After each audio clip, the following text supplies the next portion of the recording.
एक छोटे से शहर में जहां रातें बहुत शांत होती थी और तारे साफ साफ दिखाई देते थे, वहां मनु नाम का एक जिज्ञासु लड़का रहता था। उसकी आंखों में हमेशा एक खास चमक रहती थी। वो चमक जो सिर्फ उन बच्चों में होती है जो दुनिया के बारे में बहुत सारे सवाल पूछते हैं। हर शाम ढलते ही मनु अपनी छत पर चला जाता। हाथ सिर के नीचे रखकर वह घंटों तारों को निहारता रहता।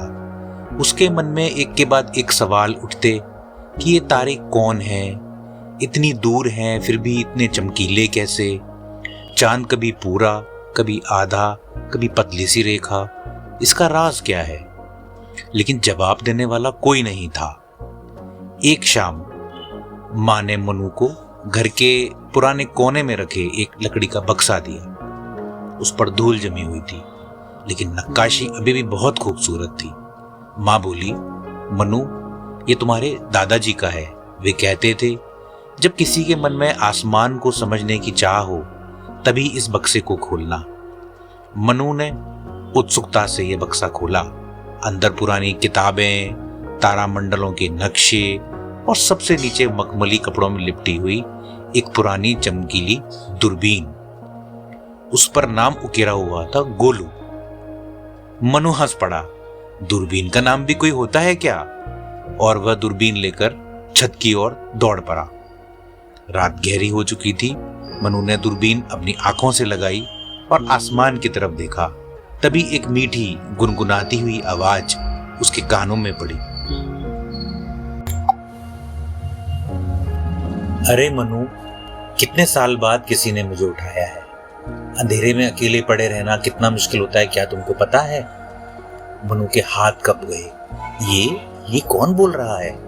दूरबीन बोली, मैं हूं गोलू, तुम्हारे दादाजी की सबसे पुरानी दोस्त। तुम्हारे दादाजी ने और मैंने मिलकर न जाने कितने प्रयोग किए हैं और अंतरिक्ष की कई यात्राएं हमने साथ करी हैं। क्या तुम भी तैयार हो एक ऐसी ही यात्रा के लिए? मनु बोला, हाँ, मैं बिल्कुल तैयार हूँ मेरे दोस्त गोलू। फिर आओ, चलो मैं तुम्हें अंतरिक्ष दिखाती हूँ। और देखते ही देखते एक सुनहरी जादुई रोशनी उन दोनों को घेर लेती है और वे आसमान की ओर उड़ चलते हैं। उनका पहला पड़ाव था चांद। जैसे ही मनु के पैर चांद की जमीन पर पड़े, वो एकदम से उठ गया और कई फुट ऊपर उछल गया। अरे मैं तो सुपर हीरो बन गया। गोलू हंसी, नहीं मनु, यहाँ गुरुत्वाकर्षण बहुत कम है। तुम्हारा वजन यहाँ धरती का सिर्फ छठा हिस्सा रह जाता है, इसीलिए तुम हल्के हो गए हो और गुब्बारे की तरह उड़ रहे हो। लेकिन गोलू, एक बात बताओ, यहाँ कोई आवाज क्यों नहीं है? गोलू बोली, क्योंकि यहाँ हवा नहीं है। आवाज के लिए हवा की जरूरत होती है ना मनु। ओ गोलू, तुमने एक चीज देखी? चांद खुद नहीं चमकता। मनु, हाँ, क्योंकि वो सूरज की रोशनी को परावर्तित कर देता है और सूरज की रोशनी के कारण ही ये हमको चमकता हुआ लगता है। फिर वे आगे बढ़े तारों की दुनिया में। वहां तारे इतने पास थे कि उनकी गर्मी महसूस हो रही थी। अलग अलग रंगों के तारे, नीले, लाल, पीले। गोलू ने बताया, ये तारे हमारे सूरज से हजारों गुना बड़े हो सकते हैं, बस दूर होने की वजह से छोटे लगते हैं। जिस तारे को तुम आज देख रहे हो, उसकी रोशनी शायद हजारों साल पुरानी है, जब धरती पर डायनासोर थे। और तुम्हें पता है, तारे खुद नहीं टिमटिमाते, बल्कि उनसे निकली हुई रोशनी जब जमीन पर आती है तो हवा उसे हिला देती है, इसलिए वो टिमटिमाते हुए लगते हैं, बिल्कुल एक बल्ब की तरह। मन भावुक हो गया।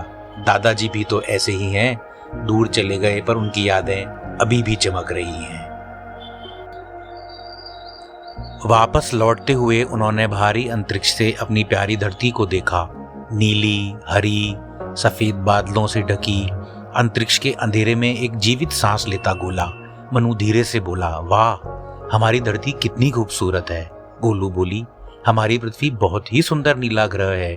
हमारी पृथ्वी अपने अक्ष पर घूमती है, इसलिए दिन रात होते हैं, और हमारी पृथ्वी अपने अक्ष पर झुककर जब सूरज के चारों ओर घूमती है तो मौसम बदलते हैं। इसीलिए इसे संभाल कर रखना हमारी जिम्मेदारी है। तभी अचानक एक तेज नारंगी रोशनी दिखी। एक विशाल उल्कापिंड धरती की ओर तेजी से आ रहा था। मनु घबरा गया, लेकिन फिर हिम्मत जुटाई। गोलू की मदद से उन्होंने उल्कापिंड की दिशा बदल दी और वो बच गए। एक चमक के साथ मनु वापस अपनी छत पर आ गया। अब तारे और चांद उसे अजनबी नहीं लग रहे थे, वे सब उसके दोस्त बन चुके थे। गोलू बोली, ये तो बस शुरुआत है मनु, आगे अभी बहुत कुछ देखना है। बृहस्पति के तूफान, शनि के छल्ले, ब्लैक होल की गहराइयां। मनु मुस्कुराया और दूरबीन को सीने से लगाते हुए बोला, ठीक है गोलू, हम साथ मिलकर एक एक रहस्य दिखेंगे। ऊपर किसी दूर के तारे ने टिमटिमाकर जैसे दादाजी की मुस्कान भेज दी। बच्चों के लिए छोटा सा संदेश, सवाल पूछना कभी बंद ना करें, क्योंकि हर सवाल एक नई दुनिया का दरवाजा खोलता है। जिज्ञासा ही सबसे बड़ा साहस है, और डर को जेब में रखकर आगे बढ़ना यही असली हिम्मत है। अगर कहानी पसंद आई हो तो ऐसे ही देखते रहे हमारा चैनल, और हमारे चैनल को लाइक करें, सब्सक्राइब करें। फिर मिलते हैं अगली कहानी में। तब तक आपका बहुत बहुत धन्यवाद।